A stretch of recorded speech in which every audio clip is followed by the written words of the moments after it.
Magandang araw po. Narito na po magiging lagay ng panahon ngayong araw ng Lunes, November 3, 2025.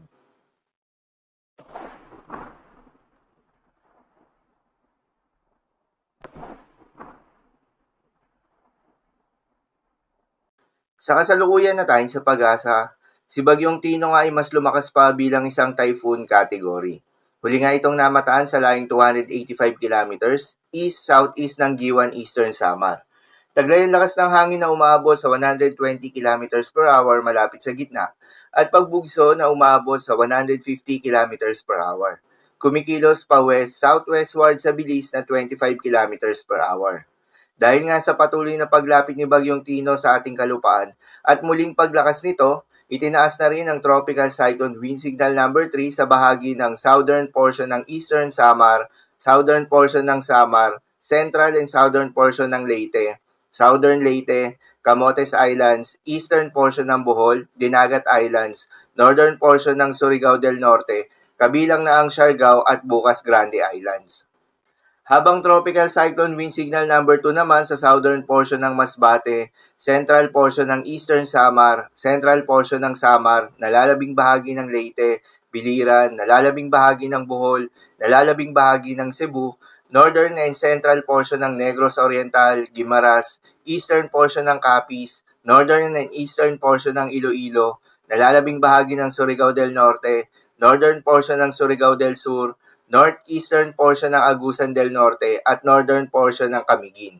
Habang Tropical Cyclone Wind Signal number 1 naman sa may Albay, Sorsogon, nalalabing bahagi ng Masbate, kabilang na Antigua at Burias Island, southern portion ng Quezon, southern portion ng Marinduque, Romblon, central and southern portion ng Oriental Mindoro, northern portion ng Palawan kabilang na ang Calamian Islands, Cuyo Islands at Cagayan Silio Islands, northern Samar, nalalabing bahagi ng eastern Samar, nalalabing bahagi ng Samar, Siquijor, nalalabing bahagi ng Negros Oriental, nalalabing bahagi ng Negros Occidental, nalalabing bahagi ng Iloilo, nalalabing bahagi ng Capiz, Aklan, Antique, kabilang na ang Caluya Islands, nalalabing bahagi ng Surigao del Sur, northern and central portion ng Agusan del Sur, nalalabing bahagi ng Surigao del Sur, northern and central portion ng Agusan del Sur, nalalabing bahagi ng Agusan del Norte, nalalabing bahagi ng Camiguin, Misamis Oriental, northern portion ng Bukidnon, northern portion ng Misamis Occidental,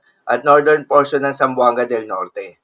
Sa mga apektadong lugar, ingat sa malalakas na hangin na may kasamang malalakas rin na mga pagulan na dala ni Bagyong Tino, lalong-lalo na sa mga lugar na nakasailalim sa Tropical Cyclone Wind Signal number 2 at 3. At ang pinakamataas nga na Tropical Cyclone Wind Signal na posibleng itaas sa pagdaan ni Bagyong Tino ay Tropical Cyclone Wind Signal number 4. Dahil naman sa paglakas nitong northeast monsoon at paglapit ni Bagyong Tino sa ating kalupaan, asahan rin ang pabugso-bugso ng hangin sa mga lugar na hindi nakasailalim sa Tropical Cyclone Wind Signal.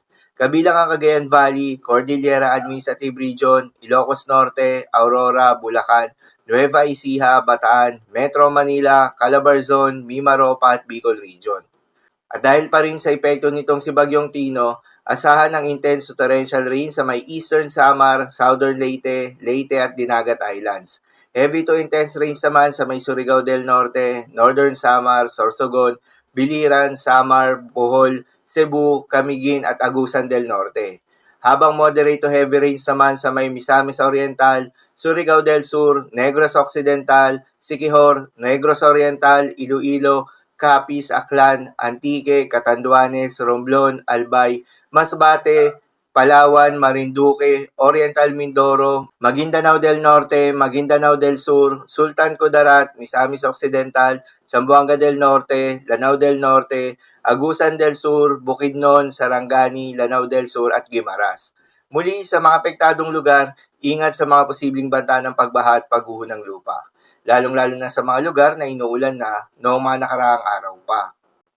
Para naman sa magiging track at lakas nitong si Bagyong Tino, inaasahan na kikilos ito generally westward ngayong araw hanggang maglandfall ito sa vicinity ng southern portion ng Eastern Samar, Leyte, Southern Leyte o sa may Dinagat Islands, mamayang gabi yan o bukas sa madaling araw.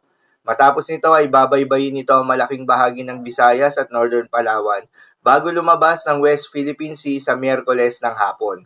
Si Bagyong Tino nga ay inaasahan na bago maglandfall ay maaabot nito ang kanyang peak intensity o bago ang kanyang peak intensity.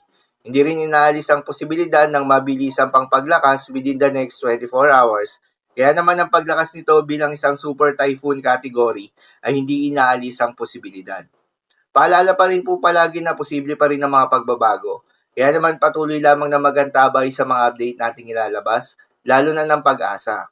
Para naman sa magiging lagay ng mga dagat baybayin, ayon sa Pag-asa ay may nakataas pa rin tayo na gale warning sa mga seaboards ng Northern Samar, Eastern Samar, Leyte, Biliran, Southern Leyte, Dinagat Islands, Surigao del Norte, kabilang ng Siargao at Bukas Grande Islands, Masbate, kabilang Anticaw at Burias Island, Sorsogon, Albay, Surigao del Norte, at Catanduanes. Payo ng Pag-asa ay huwag munang pumalaot yung mga kababayan nating mangingisda at yung may mga maliliit na sasakyang pandagat dahil inaasahan yung maalon hanggang sa napakalon na karagatan. Habang sa nalalabing seaboards ng ating bansa, ay asahan naman yung katamtaman hanggang sa maalon na karagatan. So, lamang po para sa lagay ng panahon ngayong araw ng Lunes. Keep safe, everyone.